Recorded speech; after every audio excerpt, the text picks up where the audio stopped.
오늘 함께 보실 말씀 마태복음 14장 22절에서 33절 말씀입니다.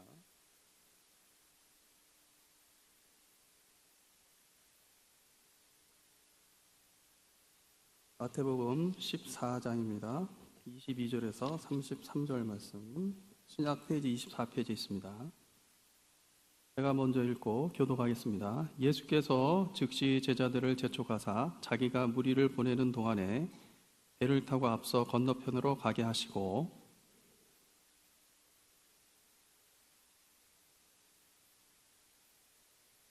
배가 이미 육지에서 술이나 떠나서 바람이 거스름으로 물결로 말미암아 고난을 당하더라.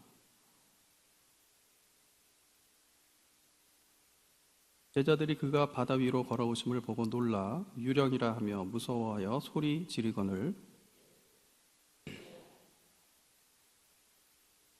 베드로가 대답하여 이르되 주여 만일 주님이시거든 나를 명하사 물 위로 오라 하소서 하니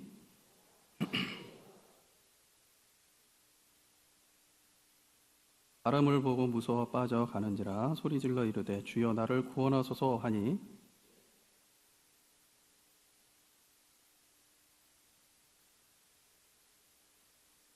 배에 함께 오름에 바람이 그치는지라 배에 있는 사람들이 예수께 절하며 이르되 진실로 하나님의 아들이소이다 하더라. 아멘. 오늘도 오후 예배에 나오신 모든 분들 주의 이름으로 환영하며 축복합니다. 오늘도 앞뒤에 좌우에 계신 분들하고 덕담하고 인사한 후에 함께 말씀의 은혜를 나눴으면 좋겠습니다. 오늘도 많은 은혜 받으시고 행복하세요 하고 인사했으면 좋겠습니다.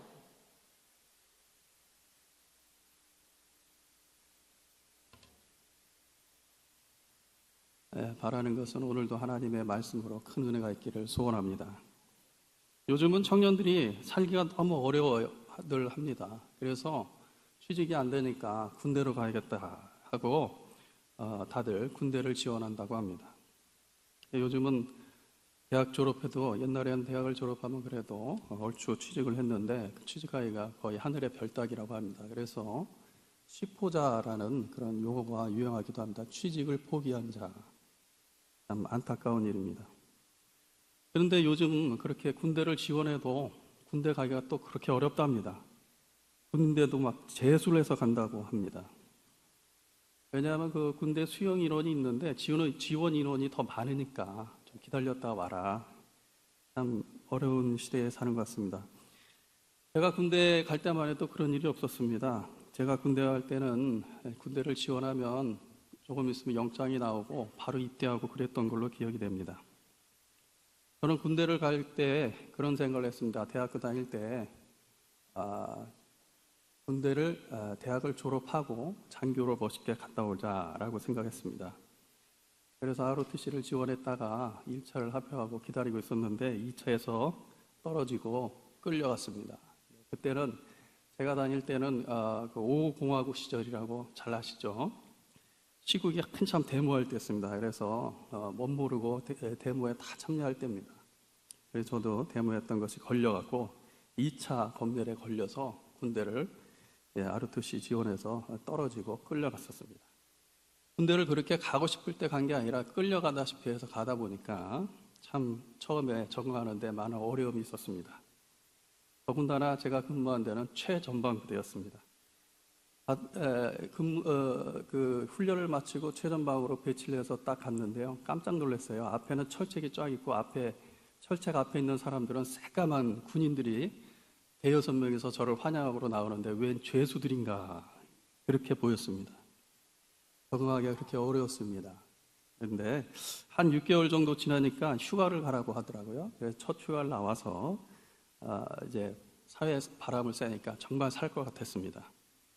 그래서 친구들을 만나면서 실컷 스트레스 풀고 돌아다녔습니다. 그러다가 친구들을 만나갖고 군대에서 고생한 이야기를 좀 하면서 좀 얼마나 어려웠어 하고 위로를 받고 싶은 생각이 들었습니다. 그래서 한날은 휴가 중에 친구들과 만났고 드디어 회포를 풀려고 작정하고 만났습니다. 그런데 저와 또 똑같은 생각을 가진 친구가 한 명 먼저 얘기를 하는 겁니다. 근데 제가 보기에 그 친구는 서울에 태능이라는 곳이 있습니다. 태능 선수촌에서 방위로 복무하던 친구였습니다. 아니 그 최전방에서 철책 밑에서 죄수 같은 사람들하고 같이 고생하는 사람, 그 군인이 진짜 고생하는 거지. 서울에서 출퇴근하면서 최후방에서 근무하는 방위가 그렇게 힘든 줄 몰랐습니다. 근데 이 친구가 막 울면서 야, 니네 정말 군대가 얼마나 힘든지 알아? 내가 얼마나 힘드는데 죽겠단 말이야. 고참이 하나 있는데 나를 얼마나 괴롭히는지 하면서 막 군대 생활 힘들다고 엉엉 울면서 얘기를 하더라고요. 요즘 말로 헐 했습니다. 아, 이런 경우도 있구나. 저는 너무나 어이가 없었습니다. 저는 속으로 생각하기에 아니 최후방에서 매일 따뜻한 집에서 잠자고 따뜻한 밥 먹고 출근하고 시간 되면 퇴근하는 이런 방위가 뭐가 이렇게 힘들다고 징징대. 참 어이가 없네. 이런 마음을 속으로 생각했습니다. 그리고는 에휴, 하고 싶었던 얘기 하지 말자 하고 그날은 말을 안 하고 모임을 마무리했습니다. 저는 그 경험을 통해서 한 가지 배운 게 있습니다. 그것은 바로 누구나 인생은 힘들구나 라는 것입니다. 전방에서 고생하는 군인이나 후방에서 고생하는, 편하게 보이지만 고생하는 군인이나 다 자기가 힘들다고 생각하는 것이 인생이구나 라고 생각했습니다. 그렇습니다. 인생은 누구나 힘든 것 같습니다. 그럼 우린 이런 힘든 고난의 연속의 인생길에서 과연 누구에게 위로를 받고 힘을 내고 살아야 할까요? 오늘 우리는 읽으신 본문에서 그 해답을 찾아보면서 은혜를 받았으면 좋겠습니다. 오늘 본문의 내용은 제자들과 베드로가 주님의 말씀에 순종해서 갈릴리 바다를 항해하는 가운데 일어난 일들을 이야기하고 있습니다. 오늘 주님께서는 제자들에게 바다 건너편으로 건너가라 라고 말씀하셨는데 그 전에 주님께서는 오병이어의 기적을 베푸셨습니다. 오병이어의 기적을 베푼 장면을 보고 많은 사람들이 예수님을 보고자 많은 사람들이 몰려왔습니다. 그러자 예수님께서는 급히 본인은 산으로 기도하러 들어가시고 제자들은 갈릴리 바다 건너편으로 이동하라고 명령을 하신 것입니다. 그래서 그 말씀대로 제자들은 순종해서 바다를 건너가는 중에 바다 한가운데서 거센 풍랑을 만나고 아주 위태로운 상황에 빠지게 되는 것입니다. 그런데 그 모습을 보고 계셨던 주님이 밤 사경에 바다 위로 걸어서 제자들을 구원해 주신다, 오셔서 구원해 주신다는 것이 오늘 이야기입니다. 오늘은 물 위를 걷는 베드로라는 제목으로 본문을 통해서 함께 주님이 주시는 교훈과 은혜를 함께 나누도록 하겠습니다. 첫째로 제자들은 바다 위에서 고난을 당하였습니다. 우리 본문 24절부터 26절을 다시 한번 읽어보고 또 함께 은혜를 나누겠습니다. 본문 24절부터 26절 다시 한번 같이 읽어보겠습니다. 배가 이미 육지에서 술이나 떠나서 물결로 말미암아 고난을 당하더라. 밤 사경에 예수께서 바다 위로 건너서 제자들에게 오시니 제자들이 그가 바다 위로 건너오심을 보고 놀라 유령이라 하며 무서워하여 소리 지르거늘. 본문에서 예수님에게 순종한 제자들에게 어떤 상황이 일어났다고 합니까? 물결로 말미암아 고난을 당하는 그런 상황에 빠졌습니다.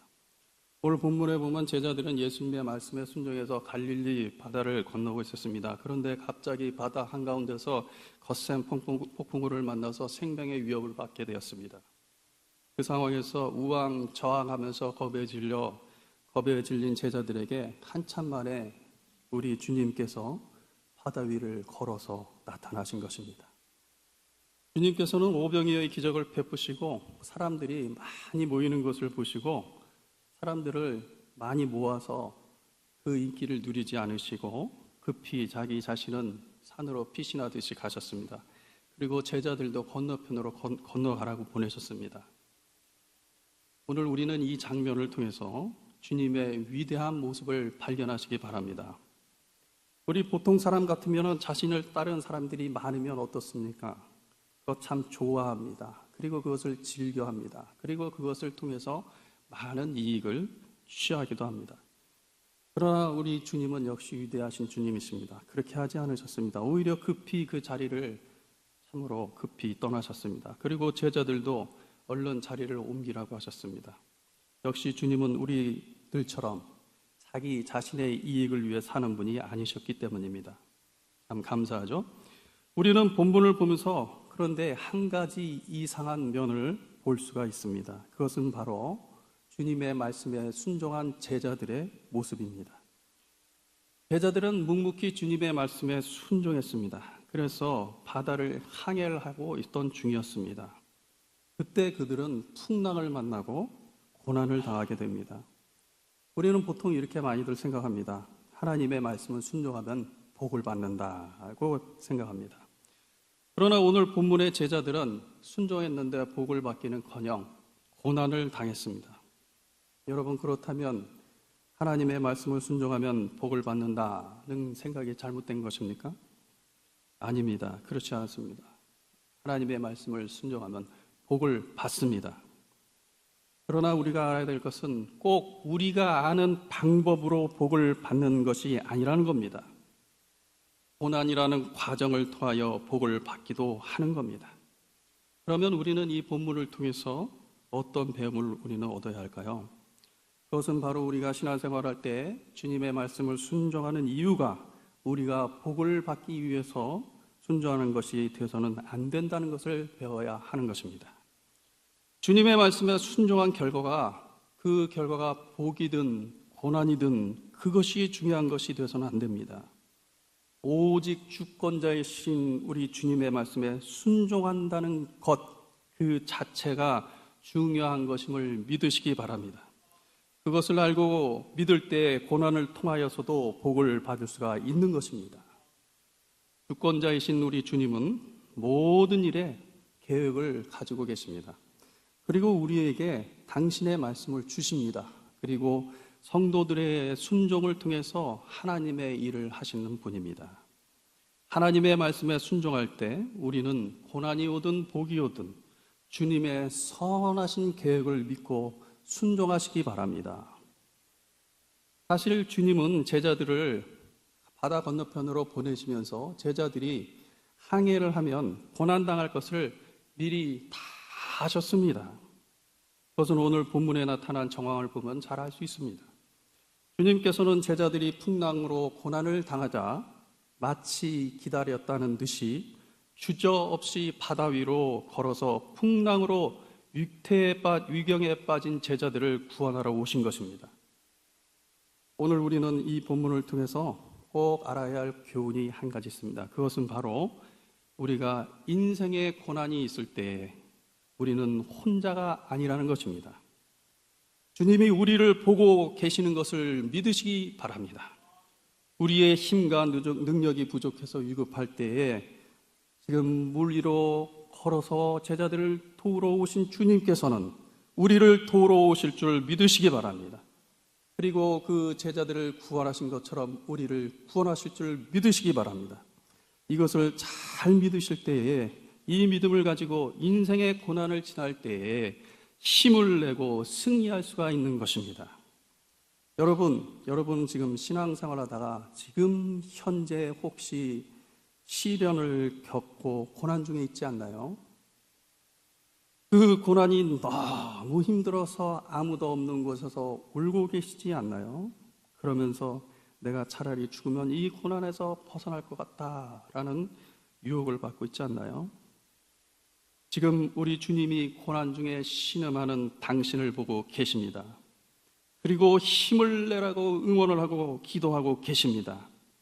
그리고 주님께서는 정말 위급한 상황이 되면 주저없이 달려오셔서 도와주실 것입니다. 이것을 믿으시기 바랍니다. 이 믿음으로 굳세게 서시기 바랍니다. 우리는 인생이라는 항해에서 여러 가지 풍랑을 만나고 힘들어합니다. 본문의 제자들도 갈릴리 바다에서 잔뼈가 굵은 사람들이었지만 갑작스러운 풍랑에 허둥지둥 되었습니다. 바로 그때 주님께서 주저함없이 바다 위로 걸어오셔서 그들을 구원하셨습니다. 우리 주님은 우리가 이렇게 어렵고 힘든 고난에 빠져서 위급한 상황에 있는 것을 다 보고 계시는 것을 믿으시기 바랍니다. 그리고 오셔서 도와주실 것을 믿으시기 바랍니다. 아무쪼록 여기 계신 모든 성도님들, 이런 주님의 선하심을 믿으시고 주님의 선하심을 굳게 믿으시고 험난하고 힘든 고난의 인생의 항해를 힘차게 헤쳐나가시길 바랍니다. 그리고 주님의 도우심으로 꼭 당한 고난을 이겨내시기 바랍니다. 그렇게 할 때 하나님께서 큰 은혜를 주셔서 은혜와 축복이 가정과 자녀들에게 넘치시기를 축원합니다. 둘째로 베드로는 주님을 집중하여 보고 그 말씀에 순종하였습니다. 우리 본문 27절, 28절 함께 다시 읽어보시고 은혜를 나누겠습니다. 27절, 28절 읽겠습니다. 예수께서 즉시 이르시되 베드로가 대답하여 이르되 주여 만일 주님이시거든 나를 명하사 물리로 오라 하소서 하니. 본문에서 베드로는 지금 누구를 보고 누구 말씀을 순종했습니까? 주님이라고 했습니다. 예수님입니다. 베드로는 다른 사람들은 바다 위로 걸어오는 주님을 보고 유령이다라고 두려움에 떨 때 베드로만은 정확히 주님을 보았습니다. 주님을 알아보고 주님의 말씀을 잘 들었습니다. 그리고 주님께 말씀을 달라고 기도했습니다.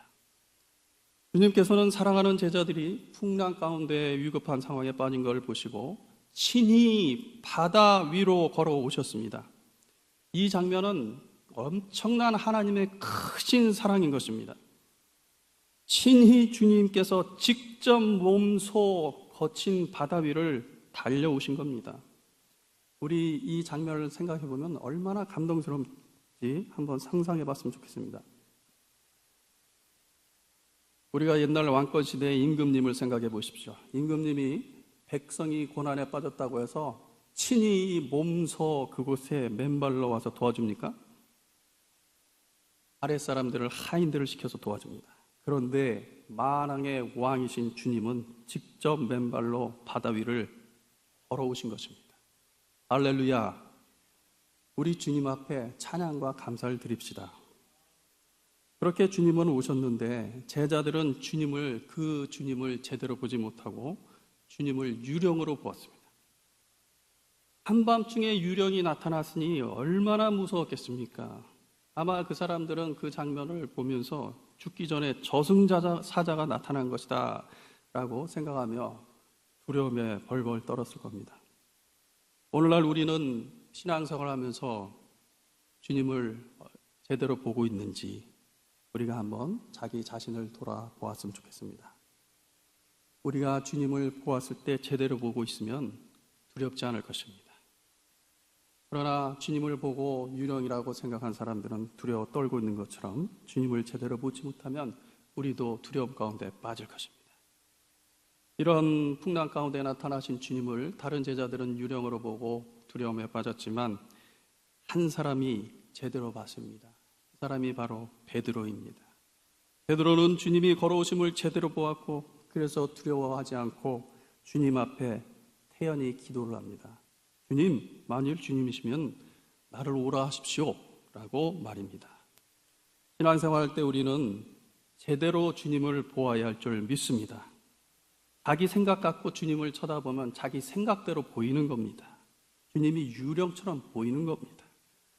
주님을 현재의 상황에 따라 보면 주님은 현재의 상황에 가려져서 보이지 않습니다. 또한 주님이 유령으로 보이기도 합니다. 우리는 주님을 볼 때 자기 생각을 내려놓고 주님을 보아야 합니다. 우리는 주님을 볼 때 상황에 따라 주님을 보지 말고 그대로 주님을 보아야 합니다. 그래야 주님이 제대로 주님으로 보입니다. 오늘 본문의 베드로는 주님을 볼 때 자기 생각대로 보지 않았고 비가 바람이 몰아치는 그런 상황 가운데서 허둥대면서 보지 않았습니다. 주님을 제대로 보았습니다. 그래서 그는 그 마음의 평안을 잃지 않았습니다. 그리고 그 급박한 상황에서도 태연히 주님과 교제를 할 수가 있었던 것입니다. 우리도 베드로처럼 주님을 제대로 바라보아야 합니다. 베드로처럼 주님과 평안히 교제를 해야 합니다.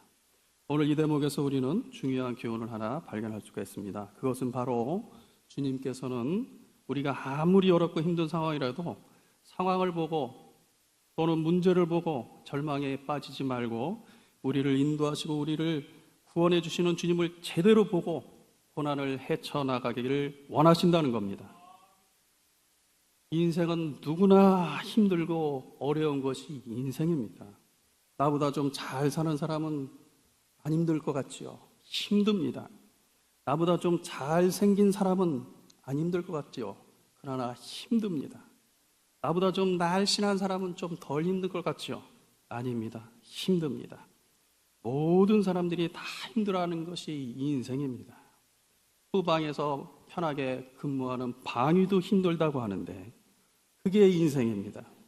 우리는 누구나 어렵고 힘든 상황을 만나면 그 상황에 절망하고 괴로워하는 그런 부족한 존재들입니다. 그렇지만 우리는 어렵고 힘들어도 주님을 제대로 바라보고 주님을 절대로 신뢰하고 주님을 의지하면 반드시 주님이 구원해 주시고 축복해 주실 것을 믿으시기 바랍니다. 아무리 어렵고 힘들어도 주님을 제대로 바라보시기 바랍니다. 그러면 선하신 우리 하나님은 우리에게 반드시 도우시고 새로운 길을 열어주실 줄 믿습니다. 예전에 읽었던 책에 내용이 있습니다. 한 목사님이 호주에서 신학교 교수직을 제일 받고 호주로 가셨습니다. 그리고 그곳에서 신학대학교 교수 겸 이민 목회를 하면서 부족함 없는 그런 생활을 하고 있었습니다. 그런데 어느 날 갑자기 기도하고 성경을 보는데 하나님의 감동하심이 갑자기 밀려왔습니다. 그것은 바로 한국으로 다시 돌아가서 개척을 하라라는 감동이었습니다.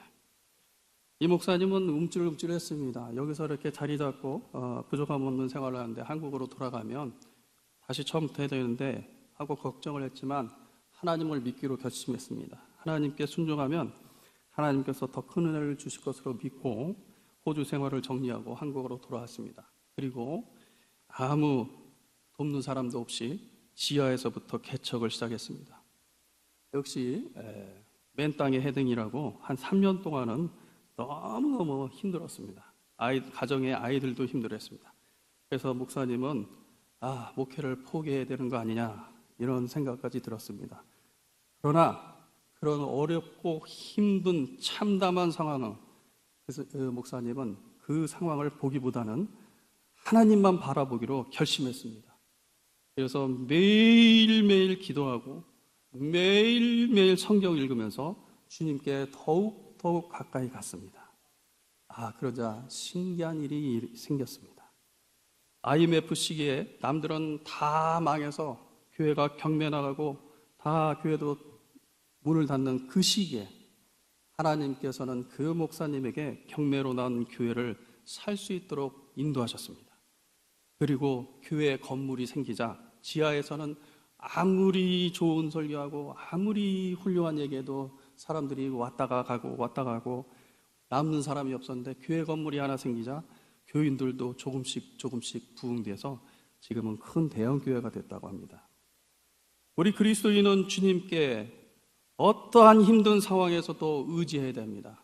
어떠한 어려운 상황에서도 주님을 바라보아야 합니다. 주님의 선하심을 믿고 주님의 앞에 나가서 주님과 친밀한 교제를 해야 합니다. 우리가 이렇게 주님을 바라보고 신뢰하고 주님과 교제한다면 오늘 베드로처럼 우리 인생의 항로에 무서운 비바람이 몰아쳐도 주님의 능력으로 무리를 걸으며 거센 물결을 이겨낼 수 있게 될 것입니다. 아무쪼록 여기 계신 모든 성도님들 주님을 제대로 바라보시기 바랍니다. 상황에 휩쓸리지 마시기 바랍니다. 우리를 도와주시기 위해서 물리로 걸어오시는 주님을 유령으로 착각하지 마시기 바랍니다. 제대로 보시기 바랍니다. 베드로가 주님을 보고 주여 만일 주님이시거든 나를 오라 하소서 한 것처럼 주여 나를 도와주옵소서라고 기도하시기 바랍니다. 그렇게 할 때 주님의 큰 은혜가 있을 줄 믿습니다. 마지막 셋째로 베드로는 말씀에 순종해서 물리를 걷게 됩니다. 우리 본문 29절 30절 말씀 다시 한번 보시고 은혜를 나누겠습니다. 29절 읽겠습니다. 오라 하시니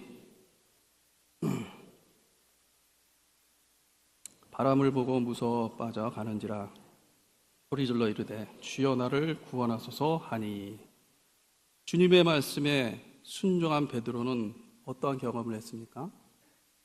물 위로 걸어서 예수께로 가되라고 했습니다. 주님을 제대로 보고 주님 말씀을 들은 베드로는 물에 빠지지 않았습니다. 예수님처럼 물 위를 걸었습니다. 주님께서는 이렇게 말씀했습니다. 나를 믿는 자는 내가 한 일을 너희도 할 것이다 라고 하셨습니다. 역시 그 말씀대로 베드로는 주님을 믿고 주님의 하신 일을 한 것이죠. 우리는 상황도 중요하고 현실도 중요하지만 주님의 말씀을 더 믿는 것을 중요하게 여겨야 됩니다. 주님의 말씀을 믿으면 주님의 놀라운 은혜를 경험할 수가 있기 때문입니다. 오늘날 우리는 신앙생활을 하면서 주님의 말씀을 믿기는 합니다. 그러나 상황이 어려워지고 복잡해지고 모든 일들이 내 뜻대로 안 되면 바로 공황 상태에 빠집니다. 그리고 정신이 혼미하게 돼서 주님이 앞에 계셔도 주님 앞에 계신 주님을 보지 못합니다. 그 주님이 옆에서 아무리 앞에서 말씀해도 들리지가 않습니다. 저도 그런 적이 있습니다. 제가 직장 생활할 때 직장이 부도가 나서 문을 닫고 실직한 경험이 있었습니다. 실직 상태가 되니까 정말 아무것도 보이지 않고 아무것도 할 수가 없었습니다. 허둥지둥 됐습니다. 낙담도 했습니다. 걱정도 했습니다. 그때는 정말 주님이 저 멀리 있는 것 같고 안 계시는 분 같았습니다. 그저 주님하고 관계없이 혼자 그 상황을 벗어나기 위해서 이곳저곳 뛰어다니기만 했습니다. 그러다가 주님의 은혜로 정신을 차리게 되고 주님께 기도하기 시작했습니다. 그러자 놀랍게 응답을 받고 새로운 직장으로 다시 가게 된 적이 있었습니다. 그때 이후로 저는 정말 주님을 제대로 보아야겠다라고 결심했습니다. 그리고 그 후로는 어떠한 상황이 어려운 상황이 된다 할지라도 오히려 그런 상황이 되면 더욱더 주님께 기도하고 더 주님을 가까이 하고 주님의 말씀을 가까이 하고 있습니다. 오늘 본문의 베드로는 주님을 바라보고 주님의 말씀을 들었을 때 물 위를 걷는 역사를 경험했습니다. 그러나 곧바로 다시 힘겨운 상황과 현실을 보았을 땐 물에 빠지게 되었습니다. 여러분, 우리는 교회 생활을 하면서 믿음이란 얘기를 참 많이 합니다. 믿음이란 무엇입니까? 그냥 나는 믿고 있어 라고 생각하는 것이 믿음은 아닙니다. 그냥 주님의 말씀을 그대로 믿는 것입니다. 주님의 말씀을 믿는 것이 믿음입니다. 현실은 아무리 어렵고 힘들어도 주님의 말씀을 읽을 때, 주님이 말씀하실 때 평안하라 라고 두려워하지 말라 라고 말씀하시면 그 말씀이 이루어질 것을 믿는 것이 그것이 믿음인 것입니다. 오늘 우리는 이 말씀에서 중요한 교훈을 한 가지 발견할 수가 있습니다. 그것은 바로 주님께서는 우리가 진정한 믿음을 가지시길 원한다는 겁니다. 진정한 믿음은 현실을 초월한 주님의 말씀, 그 말씀을 믿는 믿음인 것입니다. 우리가 이 믿음으로, 말씀을 믿는 믿음으로 굳세어진다면 지금 우리 앞에 있는 그 어떤 고난도 주님께서 다 해결할 줄 믿습니다. 우리 그리스도인은 살아가면서 해야 될 일이 있습니다. 그것은 바로 주님을 바라보고 주님과 교제하며 동행하는 일입니다. 항상 깨어 기도하고 주님을 바라보시기 바랍니다. 항상 깨어 감사하고 기뻐하심으로 주님과 동행하시기 바랍니다. 아무쪼록 여기 계신 모든 성도님들 항상 깨어 기도하고 깨어 감사하고 기뻐하심으로 주님과 동행하실 때 우리에게 닥친 불행과 질병과 가난의 고통의 문제가 주님의 은혜로 다 해결되는 축복이 넘쳐나기를 축원합니다.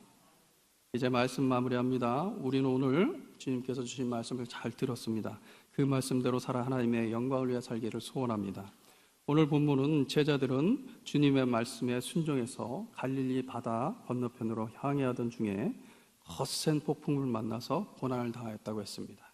그때 주님은 제자들을 구원하시기 위해서 맨발로 친히 몸소 바다 위로 걸어오셨습니다. 그런데 이 모습을 본 제자들은 그 주님을 보고 모두 감동하고 감격하면서 고마워할 때, 해야 될 때 주님을 바라보지 못하고 유령이라고 착각해서 두려워 떨었던 것입니다.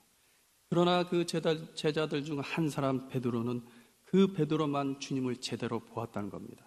그 베드로는 위급한 상황에 맞지 않게 태연히 평안히 주님과 교제했습니다. 그리고 주님의 말씀을 듣고 물리를 걸어가는 기적을 경험하게 됩니다. 오늘날 우리는 어떤 사람인가요? 유령으로 착각한 제자들인가요? 주님을 보고 저분은 주님이야 라고 제대로 바라본 베드로인가요? 인생의 항로는 누구나 다 어렵고 힘든 것입니다. 이 어렵고 힘든 거친 인생의 항로를 이길 힘은 바로 믿음입니다. 우리가 믿는다고 말로만 하지 말고 행동으로 믿음을 보이길 바랍니다. 아무쪼록 여기신 모든 성도님들, 이제부터는 주님을 제대로 바라보시고 주님과 친밀히 교제하셔서 베드로처럼 주님의 말씀을 받고 주님의 말씀대로 이 세상의 거친 물결에 빠져 죽는 것이 아니라 물리를 걸어가는 베드로처럼 주님께서 살리시고 도우시고 은혜를 주시는 기적을 가정과 사업장과 직장과 자녀들에게서 경험하는 은혜로운 성도님들 되시기를 축원합니다.